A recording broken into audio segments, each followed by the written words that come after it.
Bonjour à toutes et à tous, j'espère que vous allez bien. Ceci est une vidéo concernant le cours sur l'illusion que nous avons commencé juste avant de partir en confinement. Donc je tenais à faire cette vidéo pour vous apporter quelques petites précisions par rapport à ce cours et vous aider à y réfléchir un petit peu à la maison.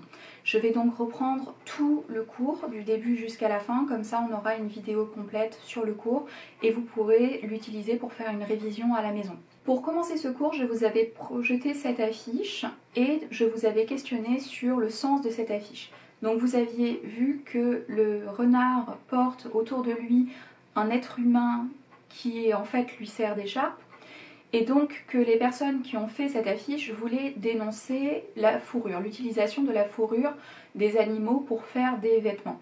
Pour faire cela, ils ont inversé la place de l'homme et de l'animal. Donc là, on ne se retrouve pas avec un humain qui porte un renard en fourrure, mais avec un renard qui porte un humain en fourrure. On avait vu ensemble qu'ils ont probablement utilisé Photoshop, les outils pour détourer et les outils pour transformer, pour réaliser cette affiche. Et que le but de cette affiche était de choquer et donc en choquant, sensibiliser à l'utilisation de la fourrure. Ensuite, je vous avais projeté cette deuxième affiche où on voit une dame qui lève la main et son visage est remplacé par un verre de vin. Il est écrit en dessous que les personnes qui sont en état d'ébriété prennent des risques en utilisant des taxis illégaux. Donc en fait ce que dit cette affiche, c'est que cette personne qui probablement rentre de soirée puisqu'elle tient des chaussures de soirée à la main, demande à un taxi de s'arrêter et qu'elle se met elle-même en danger car elle risque de rentrer dans un taxi qui n'est pas un vrai taxi et donc de se mettre en danger. Cette affiche utilise, comme la première affiche, un système de détourage avec Photoshop puisque là le verre de vin a été détouré et déformé pour remplacer la tête de la personne. Cette image est là pour interroger et pour choquer et sensibiliser à la consommation d'alcool en soirée et au risque que ça peut faire prendre. Je vous avais ensuite projeté cette troisième affiche où l'on voit une personne qui probablement venait de recevoir un diplôme et ce personnage donc est sur une photo de famille et le personnage a traversé la photo de famille, ce qui indique a priori qu'elle aurait eu un accident de voiture.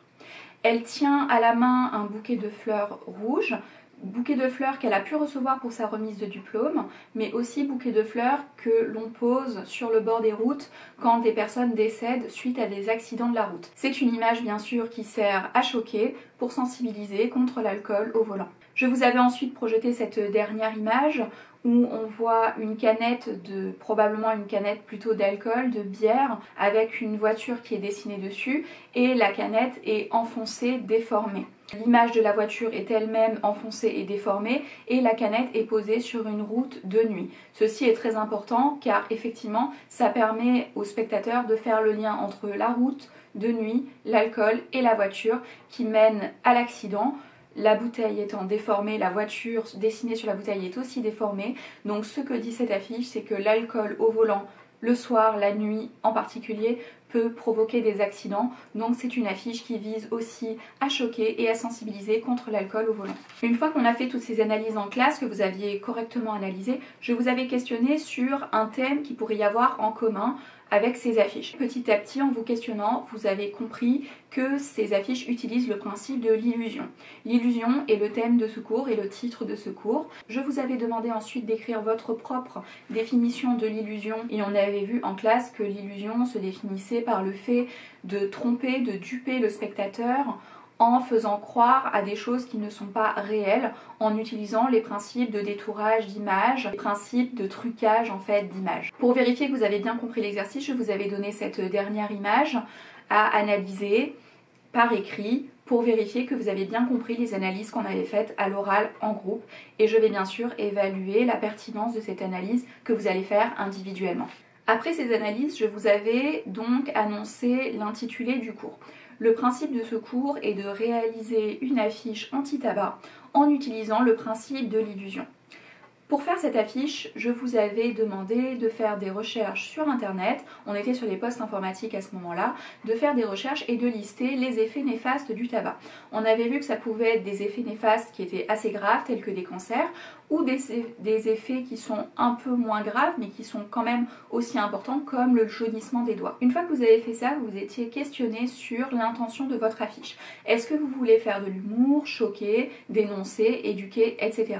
Il n'y a pas de bonne réponse ici, je veux juste que vous choisissiez une intention que vous allez respecter évidemment pour la réalisation de votre affiche.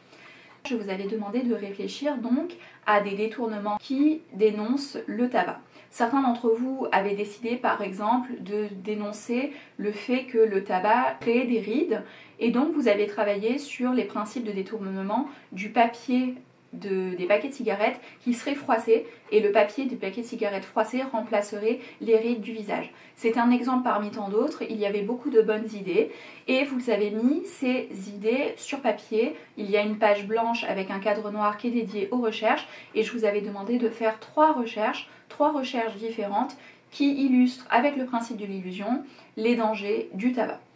Pour cette planche de recherche, je vais vous demander de faire attention à des principes de composition que vous avez l'habitude maintenant d'utiliser dans vos planches d'analyse ou vos planches de recherche. Donc ces principes de composition sont l'utilisation de la marge. Marge, je vous rappelle qu'il faut respecter. Vous pouvez bien sûr briser la marge pour un seul élément que vous voulez particulièrement mettre en avant, mais ici je vous conseille, comme vous n'avez que 3 éléments, de la respecter. Je vous conseille également d'utiliser le principe de la circulation, c'est-à-dire de laisser de l'espace entre vos dessins, et aussi le principe de variation des échelles, donc varier les échelles de vos dessins pour donner du dynamisme à votre planche de recherche. Une fois que vous avez fait ça, vous allez passer à cette page-ci, et sur cette page, vous allez retrouver les principes de composition qui correspondent aux affiches de films que je vous ai données. On va donc passer à la réalisation du projet. Pour réaliser votre projet, vous allez avoir besoin d'images. Donc si on reprend l'exemple du personnage qui a la peau qui a été abîmée par le tabac en utilisant le papier du tabac, vous allez devoir prendre le visage d'une personne. Ça peut être le visage de quelqu'un que vous trouvez sur internet, mais ça peut être aussi votre visage ou prendre en photo le visage de quelqu'un de la classe, ça marche aussi. Et bien sûr, utiliser des photos de papier à cigarette qui a été froissé pour les représenter sur ce visage. Donc vous allez faire maintenant une collecte d'images. Une fois que vous avez réalisé votre collecte d'images, vous allez regarder le tuto que je vous ai fait et suivre ce tuto-là de découpage et d'utilisation des masques et de déformation qui vous sera utile pour réaliser votre affiche. Je réalise donc ce tuto sur une vidéo différente, je mets le lien en bas dans la description. Donc quand on rentrera en classe, vous pourrez regarder cette vidéo et faire l'exercice du tuto que je vous donne pour vous entraîner pour la réalisation de votre affiche. Nous allons passer à la réalisation finale. Donc vous allez utiliser les images que vous avez prises sur internet, les détourer, les découper pour réaliser donc l'image, l'illustration qui utilise le principe de l'illusion pour votre affiche de sensibilisation anti-tabac. Je vais bien sûr vérifier que vous avez respecté votre axe humour, choquer, éduquer, etc. et que votre affiche illustre bien cet axe-là que vous étiez donné sur cette page-là avant de faire les recherches. Maintenant que votre illustration est terminée, on va passer à la mise en page. La mise en page de votre image, c'est-à-dire l'emplacement de la typographie, du texte, du slogan, doit être en lien avec les principes de composition que vous avez analysés sur cette page-ci. Donc une fois que vous avez analysé ces principes de composition, vous allez en choisir un et vous allez respecter ce principe de composition pour placer vos éléments du texte, de la typographie. Ces éléments typographiques que vous allez devoir mettre en page sont par exemple le titre « Journée mondiale sans tabac du 31 mai ».